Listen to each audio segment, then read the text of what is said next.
ce matin, j'ai décidé que je vous donnerais mon témoignage. On ne se connaît pas. Je suis venu ici, une fois, deux fois. Et je voulais donner mon témoignage avant, mais ça n'a pas donné. Ce matin, je vais vous le donner. Je pourrais dire un témoignage en deux parties. Un peu comme on voit souvent quand ils font des rénovations de maison, hein, avant puis après. C'est vrai que vous allez avoir un avant puis une partie après. Romains 3, 11.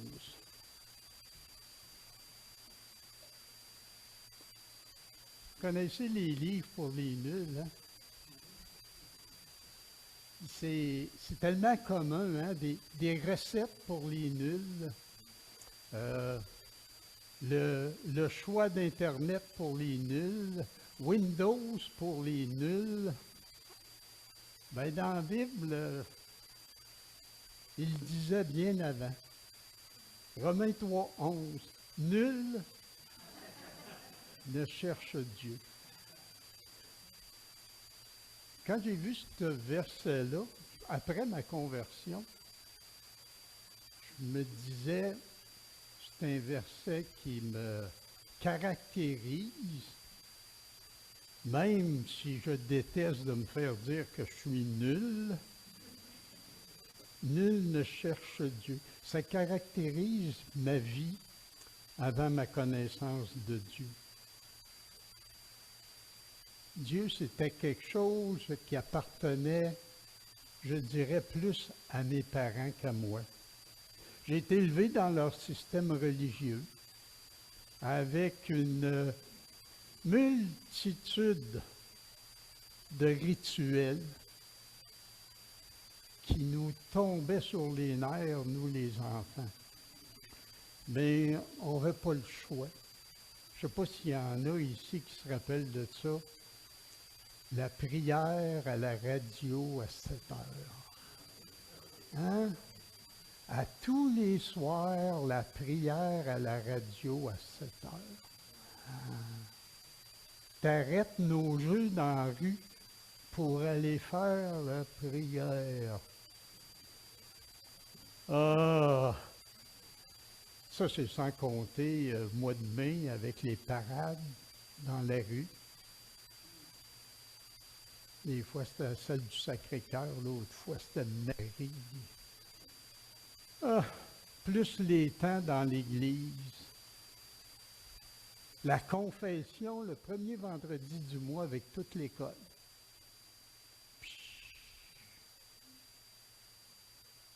Quel péché un enfant de 7-8 ans a pu faire dans sa vie au point d'aller le confesser? Hein? Mais en même temps, je dois dire que ça nous donnait certaines valeurs de vie quand même. Ça avait quelque chose qu'on trouvait tout croche, mais en même temps, ça donnait certaines valeurs positives pour notre vie. On ne pratiquait pas toutes, là, mais ça donnait une valeur qui demeurait dans le cœur des personnes. Puis en plus, ça nous montrait les péchés plus ou moins graves à éviter dans la vie. Fait que c'était pas mauvais non plus. Un petit peu apprendre à aimer les autres. Péché. Puis quand je pense péché, moi je pense le premier que j'ai peut-être réalisé dans ma vie, l'orgueil. L'orgueil. Pourtant, c'est très rare qu'on trouve ça chez un homme, l'orgueil. Hey, madame, riez pas là. C'est sérieux. L'orgueil arrive plus sur le côté que pour un homme. Vers l'âge de 6 ans, j'ai fait mon premier patinage. J'ai eu des patins que peut-être le village au complet avait utilisé tellement il était magané. Puis là, j'ai embarqué sur la glace. C'est glissant, ça. Hein? J'ai mis un premier pied, et là, j'ai fait ma première erreur. J'ai mis le deuxième. Les deux pieds m'ont parti. Je suis tombé sur le fessier. Tout le monde riait de moi. Du moins, c'est ce que j'avais comme impression à l'époque. Et je me suis retourné de bord et à quatre pattes, je suis sorti de là. Ma carrière d'hockeyeur venait de se terminer. J'ai jamais remis ces affaires-là dans mes pieds. On dit qu'au Québec, le hockey, c'est la religion. Ben, c'était pas la mienne. C'était vraiment pas la mienne. Et d'après moi, c'est là que l'orgueil est venu faire son nid dans mon cœur, faire rire de moi. J'étais pas bon dans les sports, vraiment pas bon. Ce qui m'a malheureusement procuré un sentiment de rejet. Quel que soit le sport d'équipe que vous pouvez nommer, j'étais pas bon. Orgueil quand tu nous tiens, tellement pas bon que quand tu faisais des équipes, j'étais choisi en dernier. Puis j'appelle plus ça choisir, c'est tout ce qui restait. Pire, les filles avaient été prises avant moi. Faut-tu pas être bon, hein? Ça n'avait pas de bon sens. Je ne voulais pas jouer à rien. Vers l'âge de 14 ans, malgré que ça faisait plusieurs années que j'allais à l'église de mes parents, par obligation, quelqu'un m'a demandé si j'avais les vêtements de mon frère sur le dos, ce qui s'avérait exact. Je portais le linge de mon frère plus vieux, qui lui avait porté ceux de notre frère plus vieux. Quand ça arrivait à moi, là, même d'un comptoir de linge, je pense qu'ils n'auraient pas pris.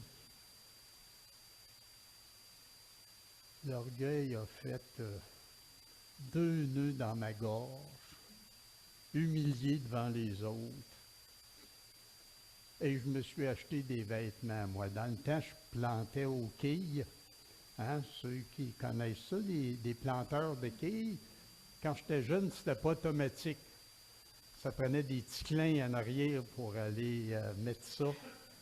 J'ai fait ça pendant longtemps, puis j'ai économisé mes sous, un par un. Puis un jour, je suis allé m'habiller à mon goût. Hey, j'ai acheté un beau pantalon vert. Patte d'éléphant. Ça, ce qu'il y avait de commode avec ça, même si tu avais des vieux souliers, tu ne les voyais pas. Avec ça, je me suis acheté une chemise verte à pois blanc et un manteau karaté vert. Je vis d'espérance, mais c'était à moi. J'en étais quasiment fier. Ça m'a amené celle que surnom d'être habillé en vert de même. Et ça m'a amené à cette époque-là de chercher des gens qui m'acceptent comme je suis. Un, j'étais pas bon à l'école. 2, pour faire des niaiseries, j'étais parfait. Ça faisait rire les autres. Alors, je me suis mis à pratiquer ça dans ma vie, faire rire les autres, et même parfois au détriment de d'autres. L'école. J'haïssais ça, l'école.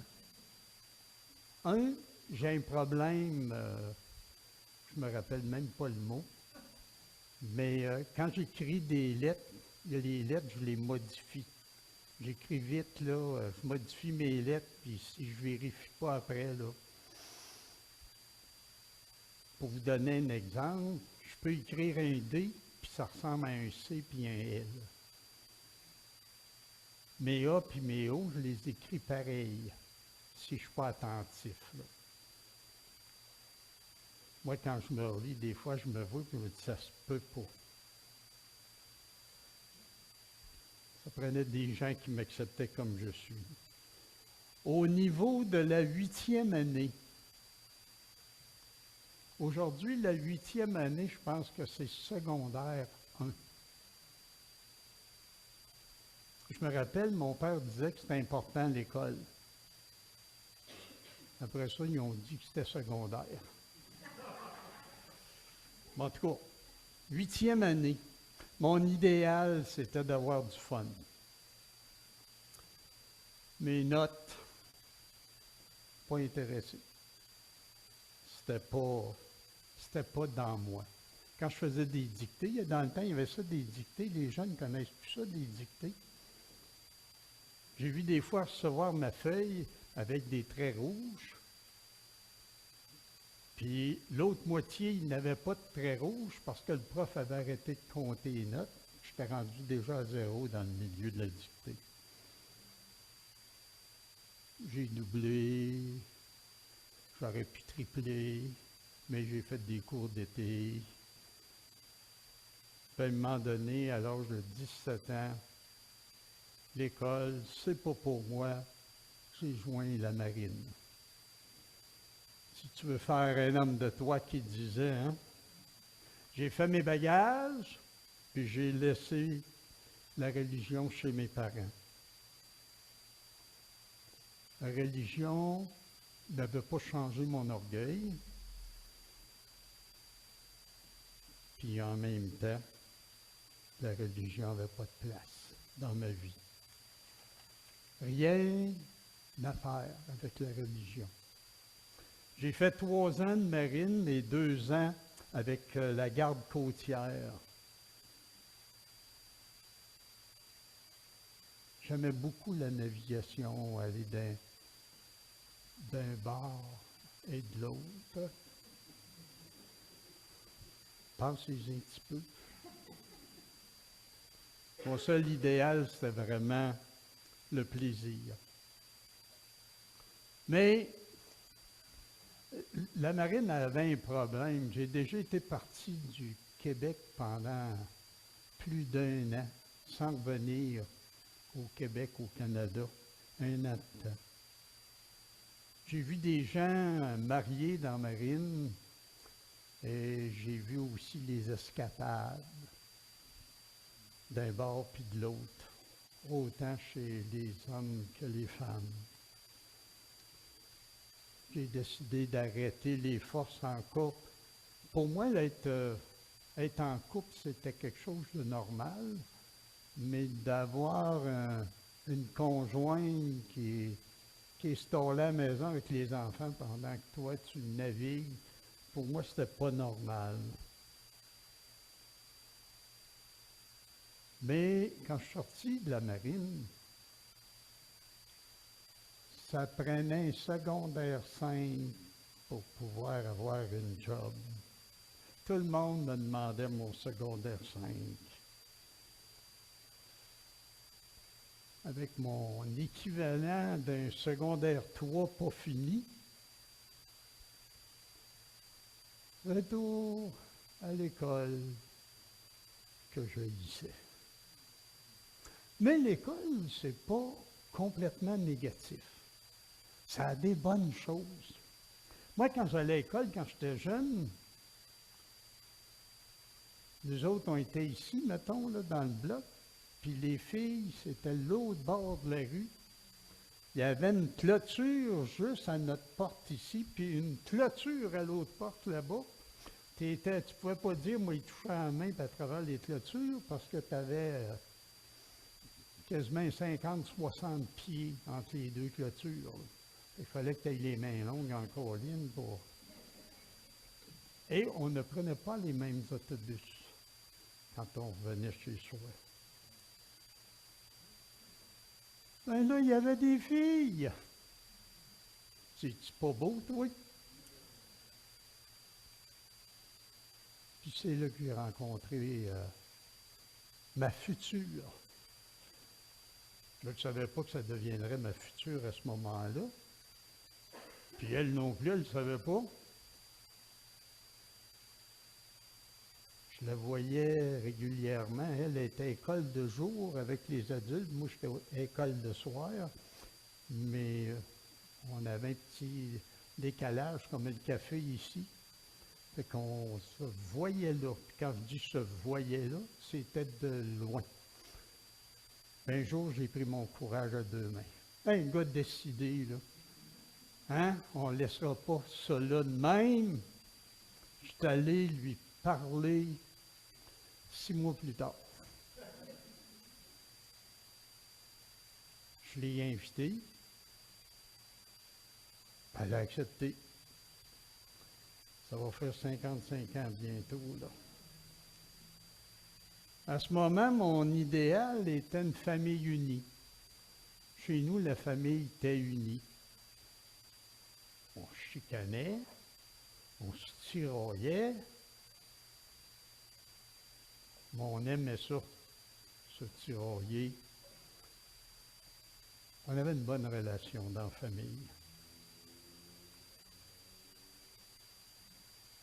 Je voulais avoir une famille unie, comme mes parents. Je voulais avoir une maison, comme mes parents. Je voulais avoir une voiture, du confort et beaucoup de plaisir. Peut-être même des fois, je dirais au détriment de d'autres. Je me suis marié, j'avais 22 ans. À 24 ans, on avait déjà nos 2 enfants. 2 de suite collés. Vers l'âge de 25 ans, peut-être 26, j'ai eu un stop mental et spirituel dans ma tête. Ce qui n'arrivait pas souvent, que ce soit mental ou spirituel. Puis j'ai fait un retour à l'église de mes parents. Il me semble qu'il me manquait quelque chose dans la vie. J'ai retourné à l'église de mes parents. 2 dimanches de suite. 2 dimanches à regarder ce qui se passait là. Puis quand je suis sorti le 2e coup, j'étais aussi vide que quand j'étais rentré. Il n'y avait rien là qui, disons, qui m'allumait. Fait que j'ai vite oublié l'Église. Malheureux? Pas vraiment. Heureux? Pas complètement. Des petits problèmes de vie. Mais en même temps, j'arrivais à ma réussite matérielle, au point de vue de confort, au point de vue de maison, tout le kit. Le job, mon épouse avait sa job. Mon petit frère, il venait à la maison, fatiguant. Il a chamboulé ma vie. Il m'a affirmé, sans rire, je suis sauvé. Ah, OK. Puis après, sauvé de quoi? Puis là, il nous a parlé de sa nouvelle religion. Puis en 2 temps, 3 mouvements, il m'a envoyé en enfer. Ouais, t'es gentil. C'est le fun, j'ose avec toi. Mais vous savez, quand quelqu'un devient religieux et qu'il veut t'apprendre des choses, on dirait qu'il y a un petit quelque chose qui te remonte dans la gorge. Et là, tu regardes le petit frère, puis comment est-ce qu'elle va, ta blonde? Vous vivez en ce qu'on appelle concubinage, hein? Religion et concubinage.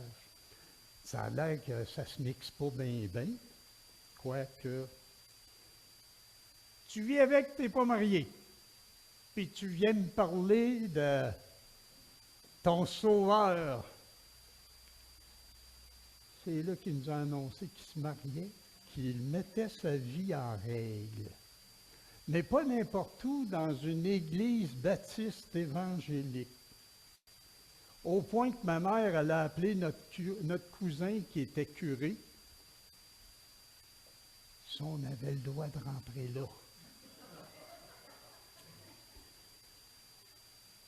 Là, je vous parle d'un temps où ceux qui étaient chrétiens évangéliques, c'était des protestants qui lisaient un livre que ça faisait pas longtemps qu'il n'était pas à l'index, parce que la Bible était à l'index au Québec avant. C'était pas souhaitable que quelqu'un lise là-dedans. Un petit frère religieux. Hey, le mariage. Quel mariage. Ils nous ont donné une Bible.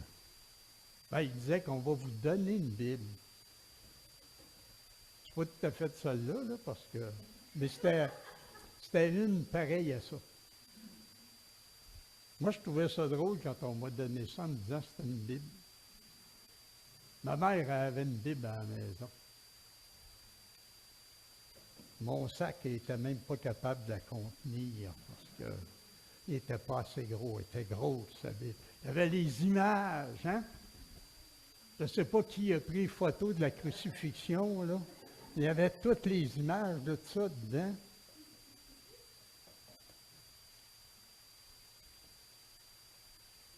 Quel mariage!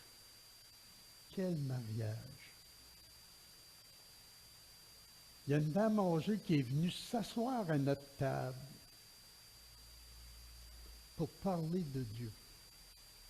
Nous autres, on est ici pour avoir du fun. Elle vient nous parler de Dieu. J'avais des arguments pour elle, plus ou moins farfelus. Elle a témoigné. Je me suis moqué d'elle. Elle a témoigné. J'ai rien entendu de sa conversation. J'ai rien compris de sa conversation. Mais il y a une chose qu'elle m'a laissée, peut-être sans s'en apercevoir. C'était une femme qui, j'avais la certitude qu'elle croyait en Dieu. Je n'avais jamais vu quelqu'un, même mon petit frère, quand il m'a parlé de son affaire, je ne le voyais pas comme cette femme-là qui était imprégnée. Imprégnée. Aujourd'hui, avec ma connaissance, je dirais qu'elle est imprégnée de l'Esprit pour nous partager la parole. Et elle aimait son Dieu. Je pourrais dire que même le curé de la paroisse que j'ai connu, d'après moi, il n'aimait pas son Dieu autant qu'elle. Ça n'a pas de bon sens. J'ai commencé à lire le Nouveau Testament. Le soir, assis dans mon lit, cigarette au bec, la bière sur le bord, on lit la Bible, tranquillement. Puis à un moment donné, vu que j'ai compris que ça, c'était juste un Nouveau Testament, qu'il en manquait un bout, quoi, je m'imaginais qu'il en manquait un bout, parce qu'à cette grandeur-là, là, il manque 3-4 textes certains, là, il y a des chapitres qui ne sont pas là. J'ai acheté une Bible, en cachette. Une réputation, hein, réglée. Le monde de voir avec une Bible pas normale. 9 mois de lecture sérieuse. Vraiment sérieuse. Je cherchais des erreurs.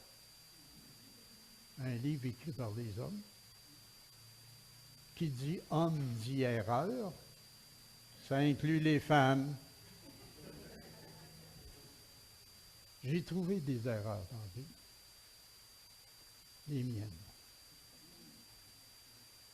Plus je lisais, plus je me voyais loin de Dieu, séparé de lui. Alors je me suis mis à slacker. J'ai slacké de sacrer, j'ai slacké de boire. J'ai essayé de slacker, de moquer des autres. Je voulais devenir meilleur parce que je voyais que j'étais loin de Dieu selon les écrits que je lisais.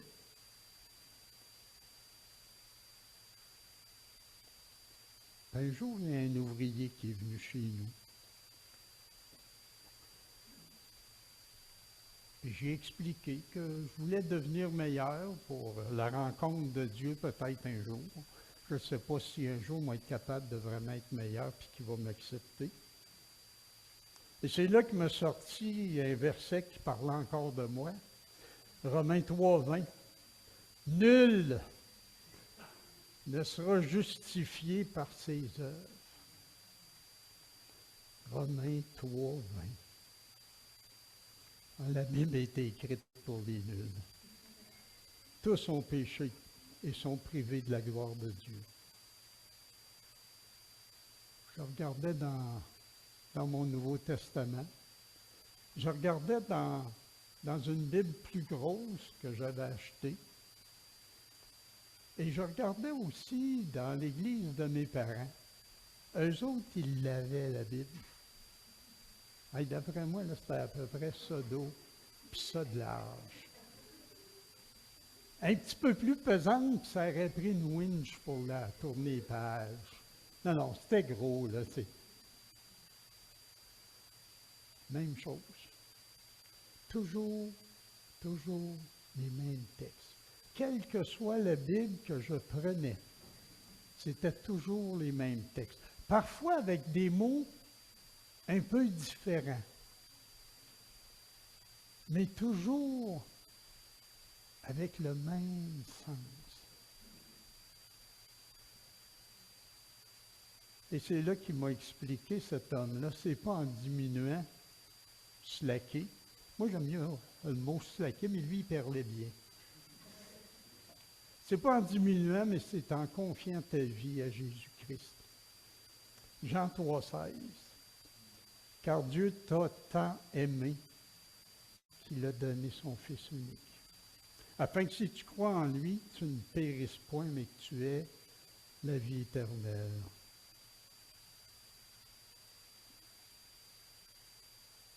Puis dans un autre temps, on m'a donné un autre verset qui est Jean 6,37 qui dit « Je ne mettrai pas dehors celui qui vient à moi. » Ça, pour quelqu'un qui est rejeté dans la vie, qui se sent rejeté, c'est un summum. C'est un summum. Enfin, quelqu'un qui m'accepte tel que je suis. Et mon ouvrier m'avait rajouté à ça, si Dieu a de quoi changer avec toi, il va le faire. Toi, viens à lui, tel que t'es. Tel que t'es. Puis s'il y a de quoi à changer, il va le changer. De là a commencé ma vie chrétienne. Parlant de vie chrétienne, il y avait quelqu'un qui évangélisait dans le temps. Puis lui, son propre texte préféré, puis quand je dis texte, pas les textes que tu as dans la Bible, lui, il aimait dire « Accepte le Seigneur, tu n'auras plus jamais de problème dans ta vie.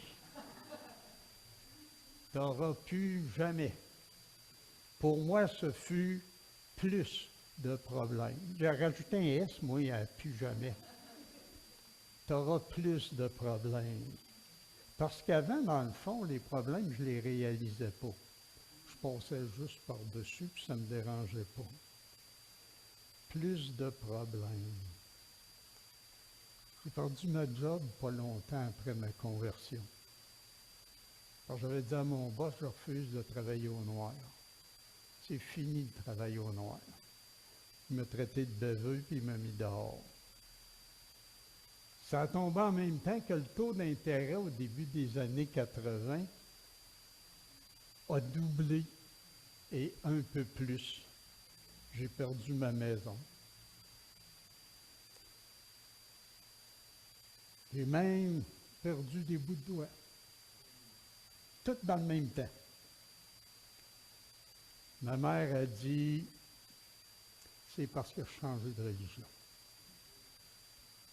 Ma mère était très, très pratiquante. Je n'y en veux pas.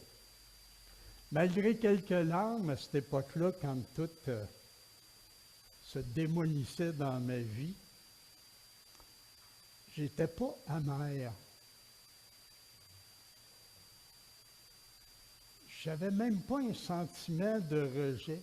Je pensais à celui qui était mon nouvel ami, qui ne me mettrait pas dehors. Je n'avais pas l'impression qu'il m'avait abandonné. Je ne sais pas pourquoi, mais c'est comme si tout était correct. Oui, je n'ai pas aimé perdre mes affaires. Je me suis retrouvé dans un petit logement. J'avais une maison de 3 étages avec tout ce qu'il faut comme confort. Puis là, je me ramassais dans un 4,5 avec 2 enfants.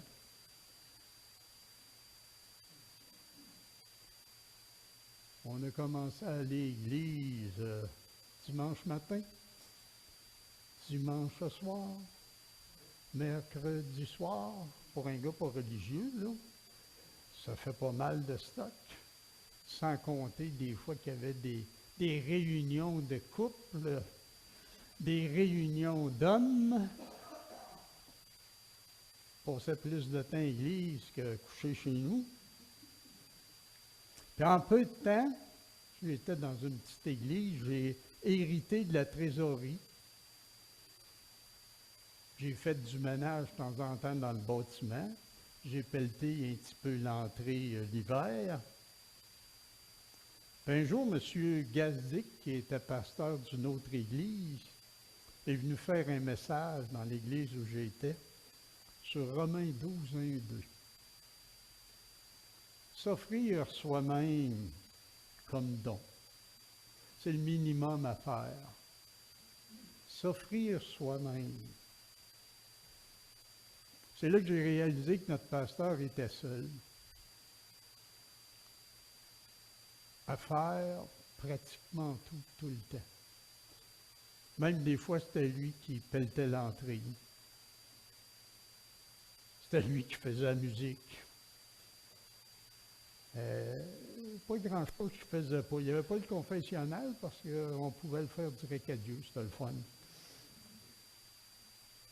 J'ai décidé de m'instruire et prendre quelques cours bibliques. Pas dans le but d'aller prêcher à sa place, parce que c'était pas dans ma nature, mais de l'aider. Il y avait l'école du dimanche, où j'aurais pu aider peut-être. Moi qui détestais l'école, me voilà rendu sur les bancs d'école. D'après moi, j'ai mal lu la nomenclature du cours que j'ai pris. On demeurait à Québec, puis le cours se donnait à Montréal.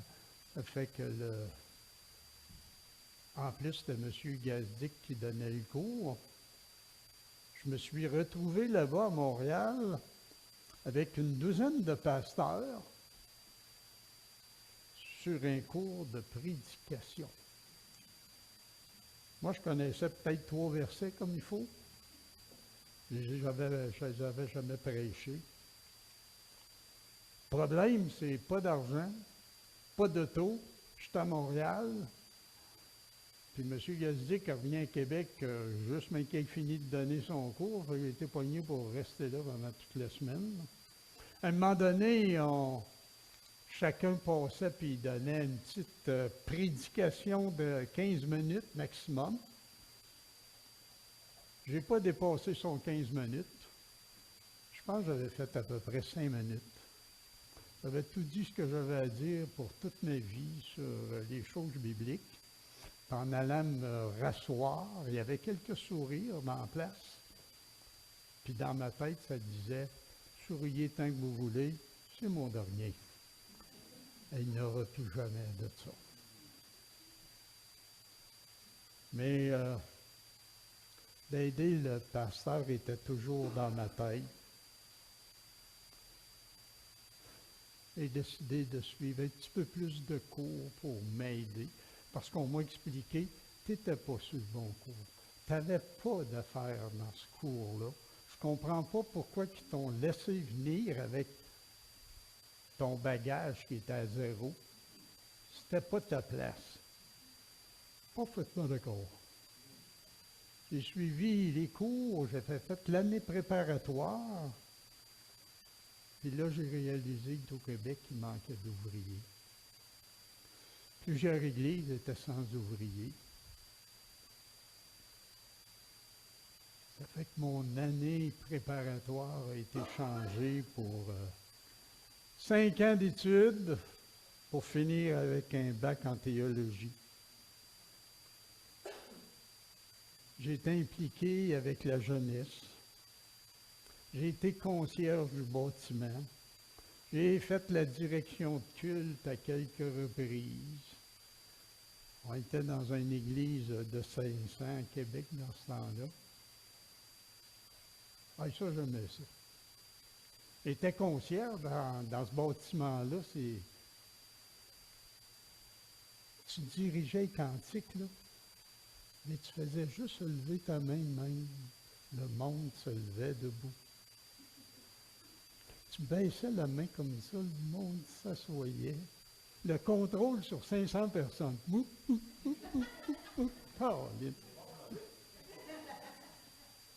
Et là, j'ai eu une leçon cette journée-là.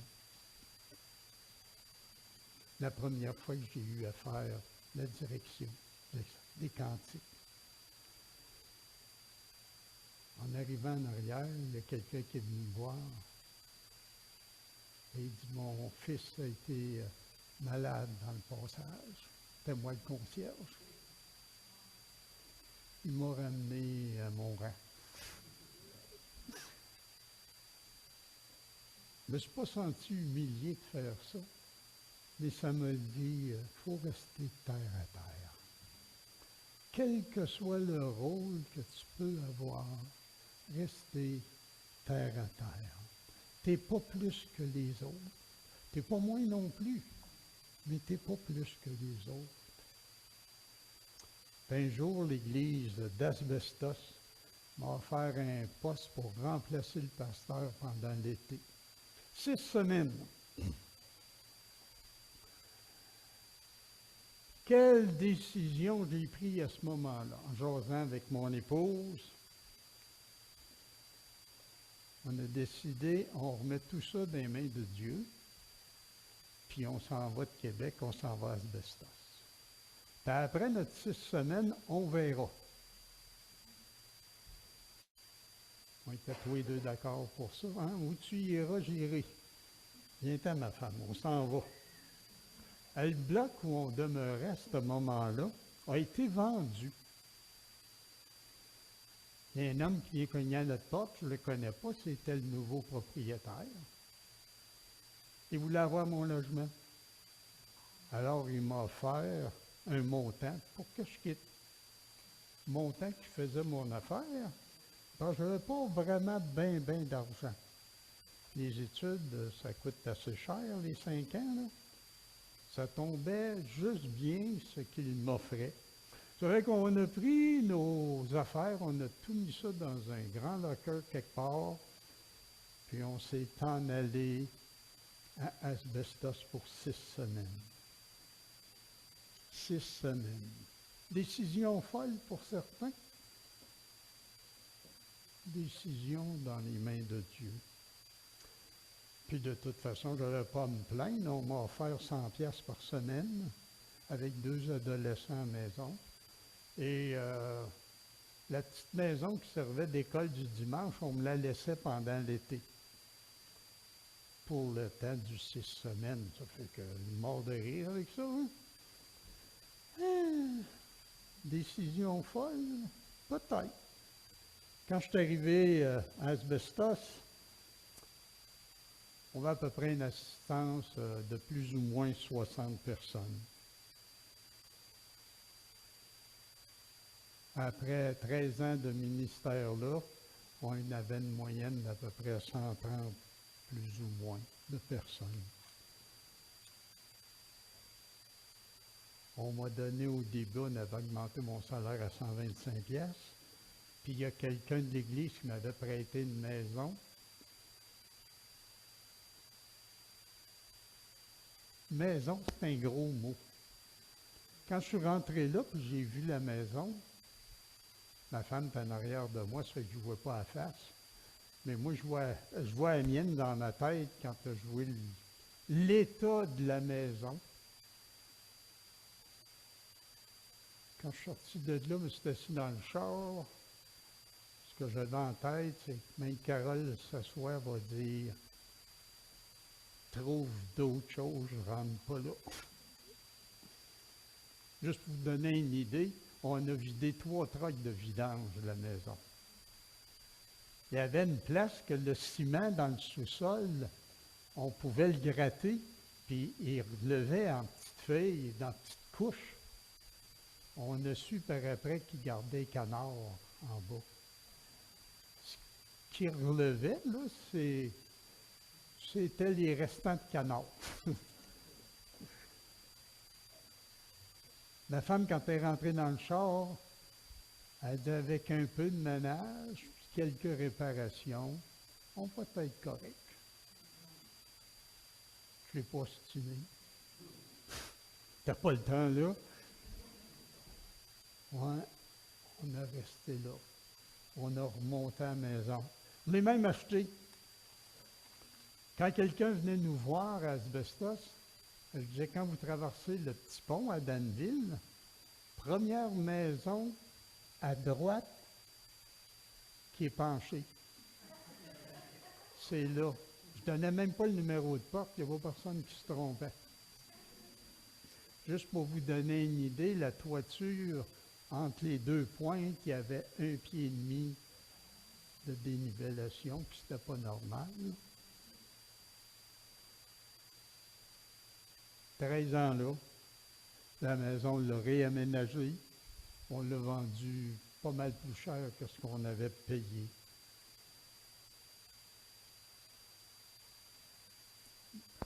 Les gens peuvent trouver que ça fait spécial. Mais à un moment donné, je me suis en allé comme aumônier à l'aéroport de Dorval et pour les démunis au centre de Montréal. On a eu toutes sortes de problèmes dans la vie chrétienne. Même des problèmes de santé. Ma femme m'a eu... moi, j'ai 3 visites à l'hôpital pour le cœur, pontage, stent, toutes sortes d'affaires.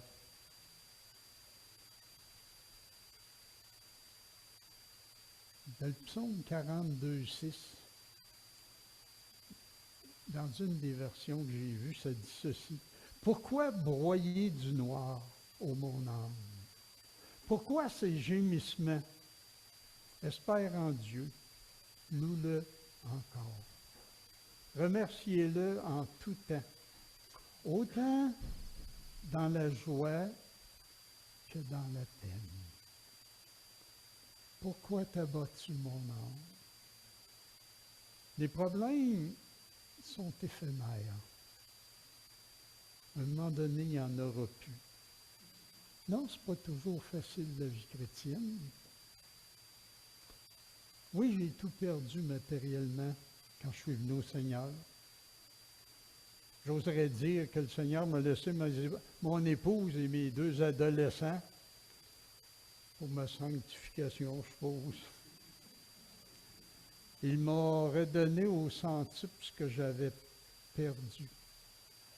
Même des frères, des sœurs exceptionnelles. Je ne suis pas riche, mais je suis béni.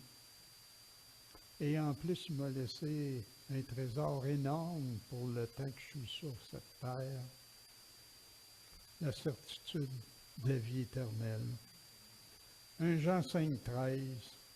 Je vous ai écrit ces choses afin que vous sachiez que vous avez la vie éternelle, vous qui croyez au nom du Fils de Dieu. Sur ce, soyez bénis, mais même vos malheurs, petit ou grand. Dites-vous qu'ils sont dans les mains de Dieu. Qu'est-ce que Dieu va faire avec?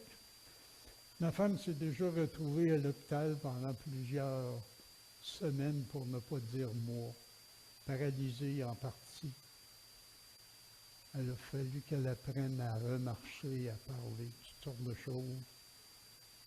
Mais pendant son périple à l'hôpital, il y a une dame qui s'est convertie.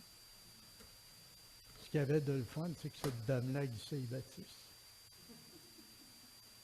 Mais au contact de moi, c'est parce qu'il y avait quelqu'un qui était chrétien, mais un chrétien marabout, fatigant. Mais il s'est converti, elle s'est convertie en entendant le témoignage de mon épouse. Le malheur, des fois, c'est raison. Que Dieu vous bénisse abondamment. Je m'excuse d'avoir dépassé un petit peu.